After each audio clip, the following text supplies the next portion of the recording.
Goeiemôre en hartlik welkom op Grootplaas saam met my Elsa Esterhuizen. Vandag hoef ek nie voor te gee nie, dis koud. Ons fokus vanoggend weer op 'n paar onlangse en huidige weerverskynsels wanneer die onafhanklike landbouweerkundige Johan van den Berg meer uitbrei. Hoopelik klap my tande nie later op mekaar nie, maar bly gerus ingeskakel daarvoor na vandag se landbounuus.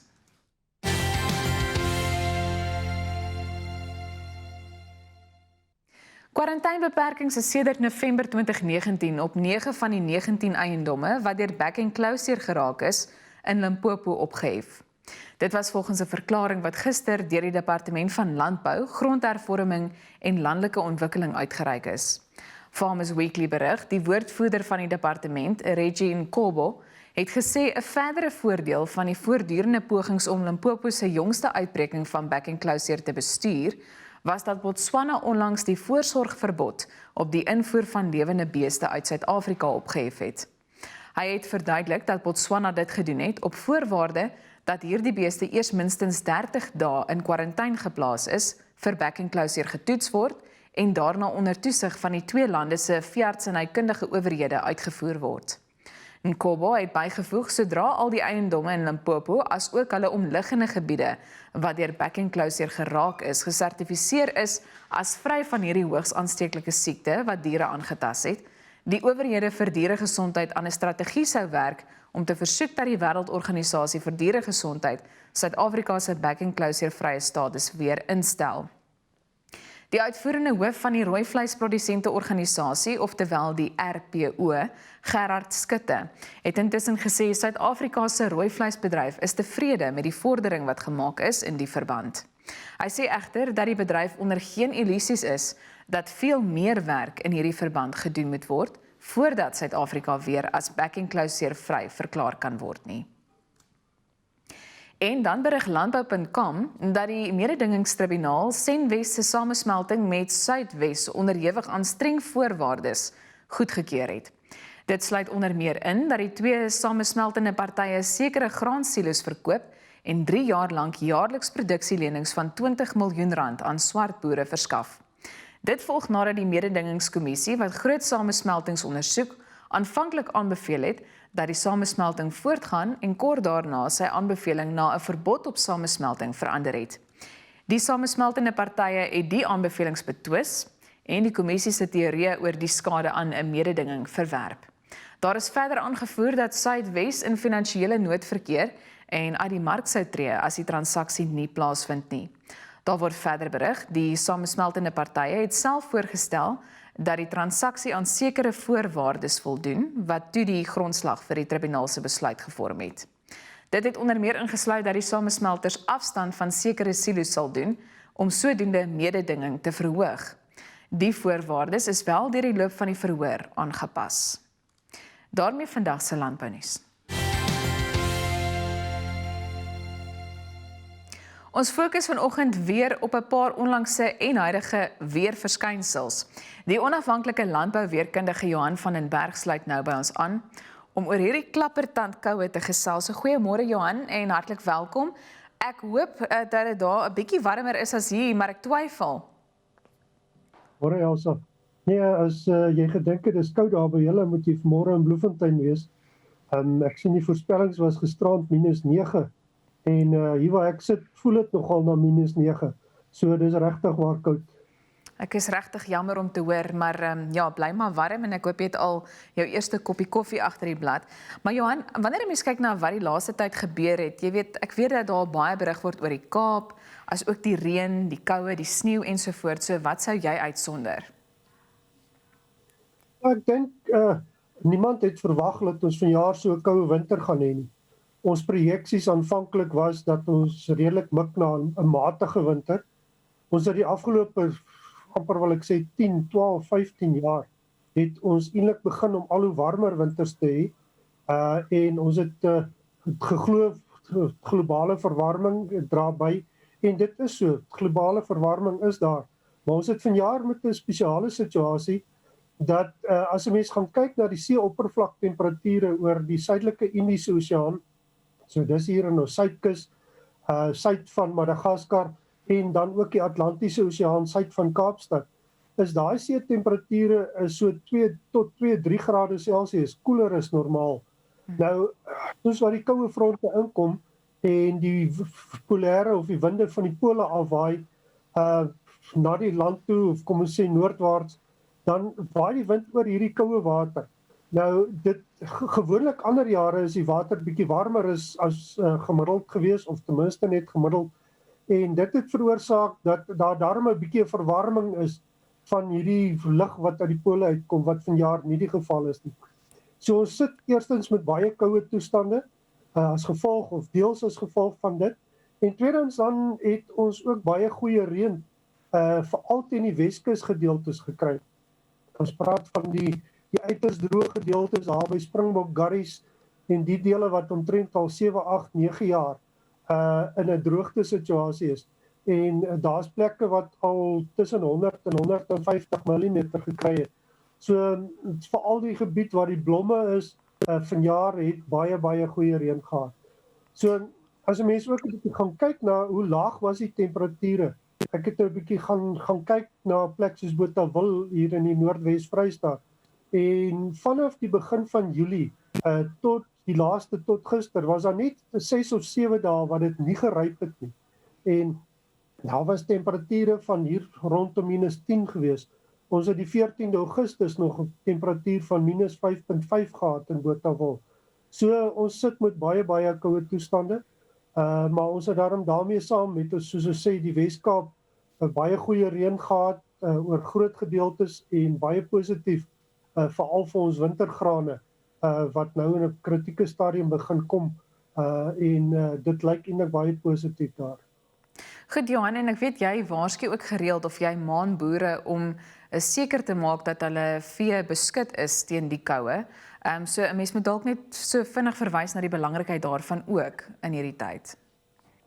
Ja, tradisioneel die wolboere skeer hier in Julie en Augustus. Nou baie vra hoekom hierdie tyd van die jaar want dis die koudste tyd. Maar 'n mens moet gaan kyk, dit is die tyd wanneer die wol op 'n swak plek het en hulle skeer juis op hierdie tyd sodat daar nie in die middel van die vesel 'n swak plek is as hulle later in die seisoen skeer nie. So is baie belangrik dan want die vee is baie kwesbaar. Nie net vir die koue as dit koud is nie, dit is eintlik nie so gevaar nie, maar as daar reën is en wind daarmee saam. So baie gevaarlike toestande wat dit is baie gevaarlike toestande vir vee wat gebeur. Die ander ding wat met die koue fronte wat nou nog deurkom en ons kan dalk 'n bietjie nou daaroor praat oor hoe lyk dit nog in die volgende maand of so met wat die koue fronte betref, is die groot gevaar van veldbrande. Nou soos wat die koue fronte deurkom voor hierdie frontale stelsels is daar so 'n landafvloei van wind hier uit die noordweste westelike gedeeltes en dit veroorsaak baie droë lug en dit begin nou al 'n bietjie warmer word bedags. So die brandgevaar geweldig hoog en ons het die afgelope seisoen het ons nou ook 'n redelike goeie reën gehad oor hierdie sentrale gedeeltes van die land, oostelike gedeeltes van die land en met die baie koue toestande is al hierdie gras en weiding het doodgeryp in 'n baie gevaarlike toestand dat dit kan brand. So dit is die twee groot gevare wat in die volgende tyd nou daar gaan wees. Is nog 'n bietjie vroeg vir die somerreënvalgebied. Die meeste van die graan, die mielieboere het klaar gestroop. Daar is nog 'n klompie wat gestroop moet word, maar dit is redelik klaar gestroop. Goed, ek wil vir 'n oomblik stil staan by die korttermyn voorspelling en in terme van dit wat verwag kan word vir die volgende paar weke wanneer 'n mens byvoorbeeld kyk na reën in die Kaap en dan nou die koue in die binneland. Ja, as ons net stil staan by hierdie huidige stelsel, vandag nog ligte reën oor gedeeltes van die Wes-Kaap en die Oos-Kaap en die gedeeltes, maar so die reën is besig om op te klaar, maar die baie koue toestande gaan eintlik vandag, môre nog en dan hier van môre middag se kant af behoort dit daarom al 'n bietjie warmer te word. Kyk ons 'n bietjie langer, dan lyk dit asof hier nog 'n hele paar frontale stelsels in die volgende 3 tot 4 weke gaan voorkom, tot ten minste hier in die middel van September. So die volgende een gaan wees hier rondom die 5/26ste en dan 'n redelike sterk stelsel lyk my hier teen die einde van die maand in die eerste week van September en dan ook so in die tweede week van September. En dis juist nog boere wat nie klaar geskeer het nie of die kleinvee klaar geskeer het nie wat nog baie moet oplet en gereeld na die korttermyn voorspellings kyk. So dit lyk nog nie asof die koue gaan verby wees nie, dat ons tot ten minste middel September wat ons nog kan ryp verwag oor die sentrale tot suidelike gedeeltes en dan lyk dit asof daar daarom 'n draai gaan kom hier teen die einde van September. En wanneer jy mens kyk na die langtermyn, Johan, waar staan dinge tans wanneer jy mens ook kyk na iets soos die ENSO-stelsel? Ja, die La Nina verskynsel, die waarskynlikhede dat ons vir die seisoen, vir hierdie somerseisoen 'n La Nina verskynsel gaan hê, raak al hoe sterker. Daar's nou al 'n groter 60% kans dat ons vir die somerseisoen, so dis hier van September tot omtrent Maart, April, 'n La Nina situasie gaan hê. En tans is omtrent al die Nino gebiede, die belangrike Nino gebiede, nou daar's 4 belangrike gebiede.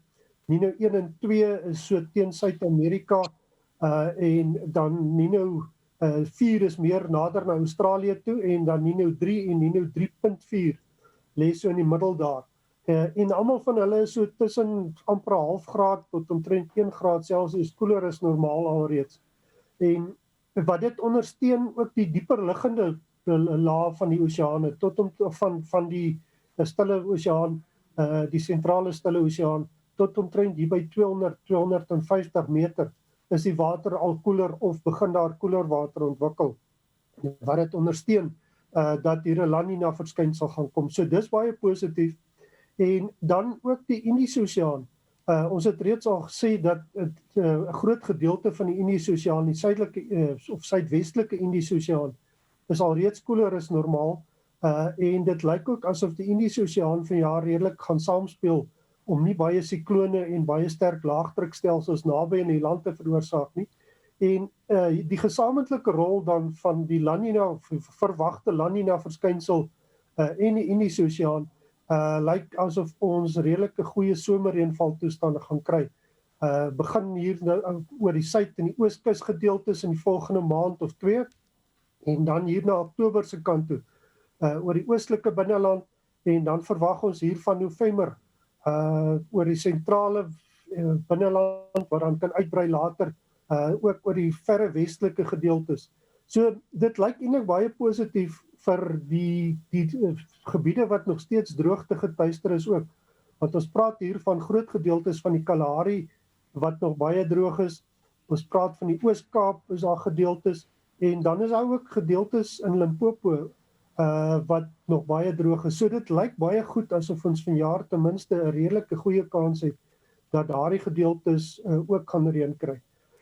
So vir die volgende tyd nog nie baie gunstig vir somerreënval nie vir die volgende maand of 6 weke, maar vir die tweede deel van die seisoen lyk dit baie goed. Goed, dan wil ek ook vir jou vra, ek het nou onlangs 'n berig gesien waar Agri SA van mening is dat dit uiters belangrik is dat die landbou in die konteks van klimaatsverandering belangriker moet word en sterk leierskap sal moet toon om dit dan nou ten einde laas te vermag. So wanneer jy mens kyk na klimaatsverandering wat waarskynlik dan nou ook, jy weet, 'n rol speel in terme van al hierdie weerverskynsels, is daar iets wat jy sou sê of sou byvoeg? Ja, ek dink 'n mens moet ook net onderskei tussen klimaatsveranderlikheid wat die normale variasie is, want ons sit hier in 'n land waar daar baie groot variasie is en droogtes en vloede kom gereeld voor. En dan het klimaatsverandering dan ook 'n bydraende faktor. So ek dink een van die belangrike goed is dat ons eerstens ons klimaat verstaan en weet waar tussen watter limite ons die normale variasie kan verwag. Dit is normaal dat ons droogtes het en is amper abnormaal om reën te kry. En dit is eintlik die klimaat van Suid-Afrika en ons moet daarby beplan. En dit is waaroor dit belangrik is dat ons leierskap toon in terme van die produksie, maar ook hoe om dit te bestuur en te verseker dat daar voedselveiligheid en sekuriteit is deur goeie besluite in landbou te neem en dat ons 'n meer gelykmatige inkomste vir ons boere kan laat genereer en dat ons voldoende kan voedsel produseer. So uiters belangrik dat ons hier die leiding neem in die land en sorg dat landbou 'n belangrike rol gaan speel of belangriker rol gaan speel. En ek dink juis vanjaar met die goeie toestande wat ons verwag oor die somerreënvalgebied, kan ons 'n groot bydrae in hierdie moeilike tye gee om die ekonomie daarom so 'n bietjie opstoot te gee. Goed Johan, ons het nog so 'n minuut en 'n half oor. Ek wil eindig met enige ander raad wat jy in die stadium vir boere dalk kan gee in terme van hoe hulle, ek dink dit gaan nou vreemd klink om dit te sê, maar die weerverskynsels dan nou reg kan bestuur. Ja, ek dink om net na voorspellings te kyk in landbou is nie die volledige prentjie nie. Boere moet ook hulle huidige situasie, hoeveel water is in die grond as ons na graanboere gaan kyk. Is daar alreeds 'n goeie klompie water? As ons na weidingstoestande gaan kyk, as dit alreeds swak is en ons sê daar gaan nie in die volgende maand of 2 reën wees nie, wat gaan gedoen word? Maar met die moontlikheid van beter toestande vorentoe, kan daar dalk ander besluite geneem word. So dis uiters belangrik dat boere moet 'n langer termyn siening hê en nie korttermyn nie. En dit gaan vir ons ook help om die probleem van klimaatsveranderlikheid en klimaatsverandering te kan bestuur en dat ons mooi gaan beplan en slim beplannings doen en nie 'n dom korttermyn besluit te neem. Goed Johan, baie dankie vir jou insig soos altyd wat jy vanoggend met ons gedeel het. En baie sterkte met die koue daar aan jou kant. Baie dankie selfs vir julle en al die luisteraars en kykers. Baie dankie. Dit was dan die onafhanklike landbouweerkundige Johan van den Berg. Maar skakel gerus môreoggend weer in vir die jongste landbounuus en 'n interessante onderwerp waar ons dan gaan gesels. En bly ook gerus ingeskakel vir die groot ontbyt om 6uur om weer op hoogte te wees van die jongste nuus in vanoggend se koerante, asook ander aanlyn media platforms. Stuur gerus 'n e-pos aan Rolien@bloudruk.co.za om op hierdie program te adverteer en geniet die res van jou dag. Sterkte met die koue.